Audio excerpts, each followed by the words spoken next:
I chose a chocolate cake for Emily since you love. You like chocolate, don't you? Mom, if you eat that, you'll die. My daughter, Jennifer, quickly swapped my cake with Bob's. I hesitantly took a bite. Jennifer began to eat her cake too. As Bob bragged about how he had reserved this cake a month in advance and how delicious the crushed nuts on top were, he suddenly began to choke. Bob's face turned bright red, he struggled to breathe, started foaming at the mouth, shivered, and then collapsed to the floor. My name is Emily. I'm 36 and work for a food inspection company. I live with my husband, who is 2 years older than me, and our 7-year-old daughter, Jennifer. I met Bob in a college club, and after we both got jobs, we started dating and got married 2 years later. The next year after our marriage, we had our daughter Jennifer. Jennifer was a late bloomer, she started walking when she was 2.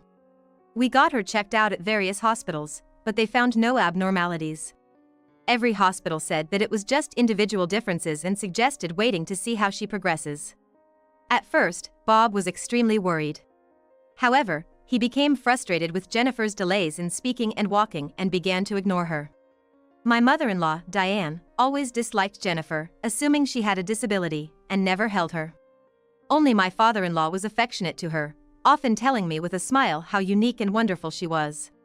It made me really happy. Bob had been very kind until we got married, but with Jennifer's issues, he was always grumpy at home. If something didn't go his way, he would slam the table or stomp loudly on the floor, always making a loud noise. Every time he did that, I'd get scared and shrink back. Bob's behavior stressed me out, causing hormonal imbalances, leading to menopause, and I couldn't have any more children. I remember sobbing with my head buried in the pillow. After that, Bob became even harsher towards me, constantly nitpicking at the way I cleaned, the taste of my cooking, even the way I folded laundry. Every complaint was accompanied by a loud slap on the table or a rough placement of a cup, making me constantly jumpy and apologetic. But Jennifer would just watch Bob's tantrums with a puzzled expression, never seeming to be scared or crying. Bob looked at Jennifer as if she were something strange. Jennifer didn't speak much, but she learned to read quickly and was always engrossed in books. She could focus on her reading for hours. By the time she was in preschool, she was not just reading picture books, but also encyclopedias and children's books. I believe she understood quite a bit of complex words. When Jennifer was about to start elementary school, they suggested placing her in a special education class because of her lack of speech. When I talked to Bob about this, he was furious. Are you kidding me? Why is my child in a special needs class? Bob slammed his glass onto the table. I could only flinch and shrug. You better fix this. I won't accept this kind of bad reputation, he said. Bob stormed off to the bedroom, his footsteps heavy on the floor. As I held my head in my hands, Jennifer gently patted my back with her tiny hands. Thank you. I hugged Jennifer tightly as tears streamed down my face. Jennifer, it's not your fault. The next day, Diane called. Are you really going to let my granddaughter attend that kind of class? If the neighbors find out, I won't be able to walk outside from embarrassment. And it will all be your fault. Diane said what she wanted to say and hung up the phone. Neither Bob nor Diane seemed to genuinely care about Jennifer. It was all about how they were perceived by others. After consulting with local counselors, school teachers, and municipal officers, it was decided that Jennifer would attend regular classes instead of the special needs class. I felt that the students, parents, and teachers in the special needs class were all wonderful and thought it might be a better fit for Jennifer. But I couldn't even suggest it, seeing the evident objection from Bob and Diane. When Jennifer started elementary school and I had some free time, the temp agency I worked for offered me a permanent position. The job was fun and fulfilling. It felt good to be needed and relied upon, especially compared to the stifling atmosphere at home. I decided to discuss this with Bob. As expected, Bob was hesitant. They offered me a permanent position at my current job. I really want to work full-time. Bob looked down at me with crossed arms. Make sure you take care of the house just like before, or even better. But I'm gonna need some help from you too. Bob turned away and banged the table. Housework is your job. Are you seriously asking me? After a brief pause, Bob smirked. Got it. I'll ask my mom. She can help with the house chores. I was shocked. I couldn't believe Diane, with whom I always had issues, was coming to our house. Would I be able to stand it? Eventually, Bob gave Diane his spare key, and she started dropping by our place every other day. Whenever Diane was at our house, she always makes sarcastic remarks. "This place is a mess. Poor Bob has to live like this. How on earth were you raised to clean like this way?" Because of Diane's frequent visits, I started being even more meticulous with my house chores. Yet, she would nitpick and complain about the smallest things. I put up with this bullying for weeks, but finally, I couldn't take it anymore. I told Diane that I was taking care of the house properly and that she didn't need to come over. Reluctantly, Diane agreed and stopped visiting. But just when I breathed a sigh of relief, Bob started spending more time at his parents' house. Bob had always loved his childhood home and would return there often, but the frequency of his visits increased. A little while later, when Jennifer was in second grade, my father-in-law, who had always been so full of life, suddenly passed away. My father-in-law was the only one who was ever kind to Jennifer. What struck me as odd at the funeral was seeing Bob and Diane occasionally glanced at each other and laughed. Weren't they sad? I never got the impression that Diane and my father-in-law were close though. Seeing the main mourner laughing at a funeral seemed out of place. With my father-in-law gone, Jennifer lost the only ally she had. I was filled with unease. Juggling housework, childcare, and a full-time job had worn me out, and I fell sick with a fever. While Bob was hanging out at his family home, I called him, asking if he could help with dinner, but he flatly refused. "My mom never asked my dad to do anything, even when she was sick. I don't want to catch a cold from you. I'm gonna stay at my folks for a bit," Bob said and then hung up. Bob didn't come home for a whole week after that. As I started to feel better and work got busier, my promotion began to come up. I was offered a position as a section manager. I was thrilled, but considering my responsibilities at home, it felt like a heavy burden. I talked to Bob, but as expected, he insisted I keep up with the household duties. Moreover, Bob gave me a condescending look. "Really, you think you can handle a position like section manager? That's the same rank as me, you know." Bob suddenly got up from his seat and headed to the bedroom. The next day, Diane came over to the house. "Bob was complaining, you know. He said the house is a mess because you don't put effort into housework." Diane quickly entered the house and began inspecting everything. The way the windows were wiped, how the laundry was folded, the water stains in the bathroom, I was made to redo all of these tasks. Every time Diane came over and started nagging at me, Jennifer started talking to Diane. Jennifer approached Diane with a serious look on her face and asked, "Granny, what do you think are the 4 main elements of happiness? Do you know what happiness hormones are?" Taken aback by Jennifer's rapid-fire questions, Diane looked puzzled. It must have been a while since Diane had heard Jennifer's voice. "You can talk normally, huh? Answer my question from earlier." Diane was probably clueless about the question. She tilted her head in confusion. "Oxytocin, serotonin, dopamine, and endorphins." Diane looked more confused and glanced at me with a concerned expression. "They're neurotransmitters, mainly secreted from the pituitary gland in the brain." Lately, Jennifer has been reading a lot of medical books. While taken aback, Diane listened to Jennifer's explanations. Jennifer continued to passionately talk about the connection between neurotransmitters and diseases, as well as substances that induce sleep. Diane, overwhelmed by Jennifer's focus, left the house exhausted. Thankfully, I was spared any nagging that day. On my birthday, Bob, returning from a business trip, brought a birthday cake. It was the first time he'd ever bought something for me since we got married. Even though he gave Diane souvenirs every time he went on a business trip and gifted her designer scarves, wallets, and bags on her birthday, he'd never bought anything for Jennifer and me. I was stunned, trying to figure out what got into Bob this time. Seeing me in shock, Bob held up the cake box and said, "Thanks for everything. I love you. I'm gonna put this in the fridge. Let's eat it later." Bob's overly sweet tone gave me goosebumps. Jennifer, seemingly displeased with something, took a bottle of mineral water from the fridge, gave the cake a quick glance, and went to her room. Jennifer stayed in her room, so Bob and I ate dinner first. Throughout the meal, Bob showered me with cringeworthy compliments. "You know, I always leave the housework up to you. I'm sorry about that. I'm gonna help out more from now on. Thanks." although I found his words uncomfortable. I just nodded along, not wanting to upset him. After dinner, as I was cleaning up, Bob took out the cake box from the fridge. I was about to set plates and get a knife when Bob gestured for me to sit. "Don't worry about it. I'll take care of it." Bob dished out the cake and brought it to the table. Honestly, I found his actions a bit creepy. "I got chocolate cake, Emily's favorite. You like chocolate, don't you?" I couldn't stand being with him alone any longer, so I decided to fetch Jennifer. "I'll go call Jennifer. Just wait here," I said and hurried to her room. Jennifer was on my old computer, seemingly searching for something. "Mom, you shouldn't eat that cake." "Why? What do you mean?" "Just trust me right now." Jennifer looked at me with a desperation I had never seen in her before. So, I decided to trust her. Jennifer took my hand and led me back to the dining room. "Shall we dig in?" "Hey, we don't have any forks." Usually, I'd head to the kitchen right away, but Jennifer was gripping my clothes tightly, preventing me from moving. "Oh, my bad. I'll get them," Bob said cheerfully, rising from the table. That's when Jennifer whispered urgently to me. "Mom, if you eat that, you're gonna die." Quickly, Jennifer switched mine and Bob's slices of cake.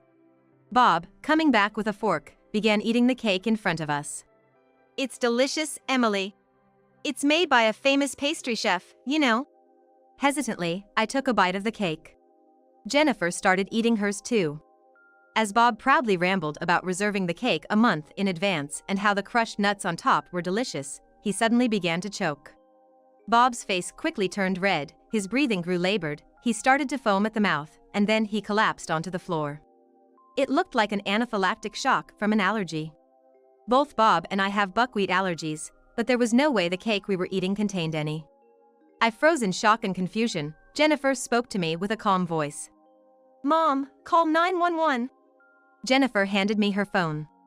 Snapping back to reality, I called the ambulance. Jennifer turned Bob to his side and urged me to hit him hard on the back. Doing as instructed, Bob spit out the cake he had eaten. His breathing seemed a little easier after that. Bob was semi-conscious, murmuring buckwheat, buckwheat. Even in the ambulance, he kept mumbling the same, and an EMT told me to sit next to him for comfort. I did as I was told and sat beside Bob. After receiving treatment at the hospital, Bob was out of danger. For precaution, he was kept for a few days. I wondered how Jennifer knew something life-threatening was gonna happen. I returned home after completing the hospital admission procedures, all the while pondering the mystery. Jennifer showed me a wrapper she pulled out from the trash. "Look, Dad threw this in the kitchen trash." It was a wrapper from buckwheat cookies. Jennifer continued. "The cake box Dad brought home had a sticker half peeled off." Jennifer said she checked the kitchen trash and found an unfamiliar wrapper, so she looked it up online. She discovered that the cookies contained buckwheat flour and warned me about it. I still can't believe that the crushed nuts on the cake were actually crumbled buckwheat cookies. I recalled Jennifer's warning that she was like, "Mom, if you eat that, you're gonna die," and shuddered. If Jennifer hadn't been so quick-witted back then, it would have been me eating that cake right now. The thought of me lying in a hospital bed, taken by an ambulance, sent chills down my spine. Did Bob really tamper with the cake intending to take my life? I pulled out my phone, ready to make a call. "I need to tell the police right away. I think you should reconsider." I jumped in surprise at Jennifer's voice. "Why?" Jennifer began to explain calmly. "Dad's the one who collapsed. If you report it, the police might suspect you." A sense of dread clouded my vision. She was right. Going to the police might only make me a prime suspect. I felt an overwhelming sense of despair, wondering what to do. "Don't worry, Mom. I'll handle it," Jennifer reassured. Jennifer went into Bob's study and began to search for something. Bob had always told me not to go in without permission, and I had rarely ever entered. Jennifer started rummaging through a drawer and flipping through a notebook. "Dad's always been meticulous. He must have written something down." She stopped and showed me a page from the notebook. It was a revelation. My father-in-law had been a victim in a similar way. The note detailed how to mix crushed buckwheat cookies into seasoning. What was even more shocking was that Diane was involved in this sinister plan. They were conspiring together. At the bottom of the page, it read next Emily's birthday. I clenched the notebook tightly in my hands. "It's okay, that's why," Jennifer said, her voice strained, trying to comfort me. At that moment, I realized I was shaking more from anger than fear. After what he did to my father-in-law, he was after my life. I made a vow deep within. I would never forgive Bob and Diane. With determination in my heart, I spoke to Jennifer. "Hey, this notebook, it could be used as evidence, right?" Jennifer shook her head sadly. "I wish, but probably not." Jennifer continued. "If they claim it's just a figment of their imagination, we've got nothing. And as for Grandpa, there's no way to prove anything now." I hung my head deep in thought. "You're right. Without concrete evidence, they can weasel out of it." Jennifer gripped my hand tightly. "I'll find the evidence. I promise I'm gonna protect you. We'll send those two to prison." Encouraged by Jennifer's words, I nodded with determination and squeezed her hand in return. "If they want a fight, we'll give them one." For Jennifer, and for my own sake, I was resolved to protect my life and avenge my father-in-law. Jennifer and I swore to take revenge on Bob and Diane. We started preparing for our final confrontation. The first step was to lure them into our house. I asked Diane to tell me Bob's favorite dishes since I wanted to cook for him when he got out of the hospital. Without any suspicion, Diane came over. I didn't want to be with Diane for even a second, but I held my tongue and learned her recipes in the kitchen. Meanwhile, Jennifer went through Diane's purse and found the buckwheat cookies. Swiftly, Jennifer took just one of them. The next day, I brought the buckwheat cookie to work and requested a composition test. Who would have thought that working in a food inspecting company would come in handy at a time like this? A few days later, Bob was discharged from the hospital. I told Diane that I was preparing a special dinner for discharged and asked her to pick up Bob.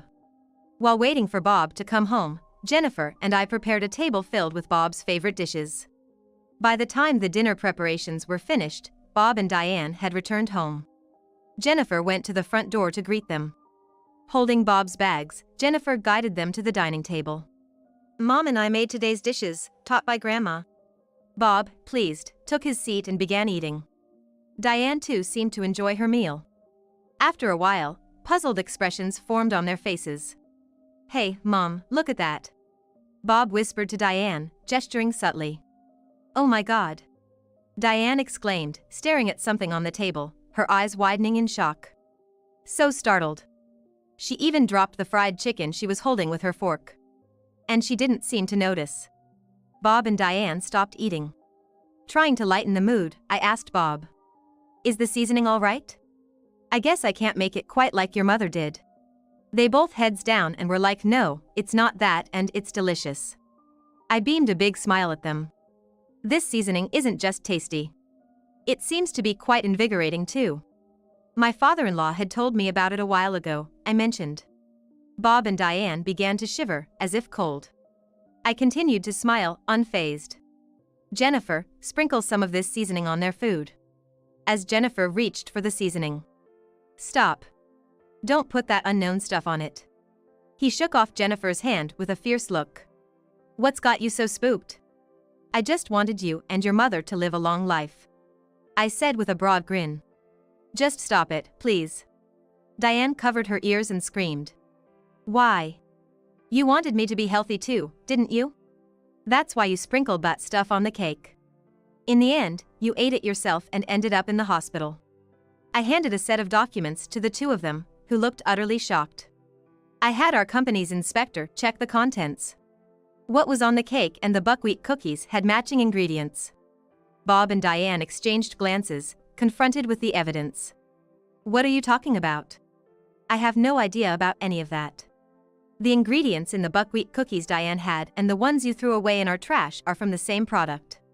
You think it's okay to just go through someone's stuff? Those cookies were a gift from a friend from their travels." Calmly, I placed a copy of Bob's notebook on the table. "Then what's this note about ordering cookies online?" The notebook detailed the manufacturer, product name, shipping date, price, and more. Bob and Diane's faces turned from red to blue. "It also says here that in small amounts it wouldn't be detected if induced to vomit." I stared intently at Diane. This is related to my father-in-law's cause of death, isn't it? Bob, looking defeated, began to speak. Dad was in our way. Maybe he didn't like that Mom and I were close. He was always butting in and being a nuisance. He constantly lectured Bob and me, saying things like our relationship isn't normal. I couldn't stand it. We mixed those buckwheat cookies into the seasoning and made him eat it. It was merely concern for an unusually close mother-son relationship that had troubled my father-in-law. Yet, Bob and Diane seemed to have taken it personally. Their justifications were incredibly selfish. I couldn't help but pity my father-in-law, who lost his life trying to foster a better family environment. So, since it worked on my father-in-law, you tried the same method on me? That's right. You have the same buckwheat allergy as me and Dad. You were in our way too. My disbelief turned into sheer astonishment. What you two did is a crime. I'm gonna call the police right now and submit this evidence. Suddenly, Bob stood up, snatched the copied notebook from the table, crumpled it, and forced it into his mouth, swallowing it whole. Diane, Jennifer, and I watched in shock. There you go. No more evidence. The police will just think it's some crazy story from Emily, my wife. Bob looked down at Jennifer and me with a smug expression. Dad, that's a copy. The real one is somewhere else. Jennifer calmly stated. Then, she placed the voice recorder on the table. You can't deny it anymore, she said. From the beginning, Jennifer had secretly recorded their conversation with a voice recorder hidden under the table. Damn, it's over. Bob muttered, collapsing weakly into his chair. We were so close. Just a bit more and the obstacle would have been gone. Diane seemed unable to contain her anger, slamming the table with both hands. You guys really thought this plan would work, huh? Jennifer remarked with a hint of disbelief. Regardless of the plan, I'm gonna protect Mom no matter what. I chimed in as I pulled out my smartphone. I'm calling the police. Admit your wrongdoing and make amends. It's the least you can do to honor my father-in-law. As I began to dial, both Bob and Diane suddenly tried to apologize to me. Please, don't call the cops. We're really sorry, Bob begged. Yes, forgive us. They kept apologizing to me. Jennifer suddenly began to explain how their plan went wrong. Dad's a total mama's boy, so a perfect crime was never gonna work. Too many obvious mistakes. If it were me, I'd first. I quickly covered Jennifer's mouth. Jennifer, use that knowledge wisely, okay? My eyes locked to her. Jennifer nodded in agreement. Yeah, I got it. I won't get involved with people like this anymore. Also, I have something to inform Mom later. I hugged Jennifer tightly. Yeah, I got it. From now on, let's live peacefully together. When the police came to arrest Bob and Diane, they cried and screamed, making it difficult for the officers. The copied notes, the voice recording, and the purchase history of buckwheat cookies found on Bob's computer became evidence that led to their conviction, including the matter regarding my father-in-law. After the arrest, by the time Bob was charged, my divorce from him was finalized. We'd proceeded with the division of property between I and Bob. Diane ended up with selling her family home to cover lawyer costs. Bob, having no income to pay child support, used the money from the sale of his house for it. This left Bob and Diane with nowhere to go once they were released. I have set up a memorial for my father-in-law. I wanted to properly pay my respects. After the verdict for Bob and Diane was announced, Jennifer and I reported the incident at my father-in-law's gravesite. I'm sure he'd be pleased from up in heaven. After the incident, Jennifer showed me a piece of paper. This is what I said I'd tell you. It was an IQ test result. I was taken aback and had to double-check when I saw it. It says 135 here. My IQ is 135. I was genuinely surprised. I believe anything over 130 is considered gifted. I'm sorry, Mom. I took the test without telling you and even used your credit card without permission. I was once again surprised by what Jennifer could do. Later on, Jennifer transferred to a school that caters to gifted children. Jennifer, as usual, has difficulty communicating and doesn't talk to anyone, but she really likes the environment where no one minds and she can study whatever interests her, and she attends happily. Living with just Jennifer has been joyful, my work has been fulfilling, and life has been rewarding. Perhaps it's because I've been full of life and my complexion has improved, but I've been frequently told I look younger. Ever since we began living just the two of us, Jennifer started hugging me more often. When you do this, it releases a lot of the happy hormone oxytocin, she'd say. I'm still not exactly sure where oxytocin comes from, but it surely makes me feel happy. And to my delight, my menstrual cycle returned. Maybe it's thanks to this happy hormone Jennifer mentioned. From here on out, I'm gonna live with Jennifer, keeping our smiles bright.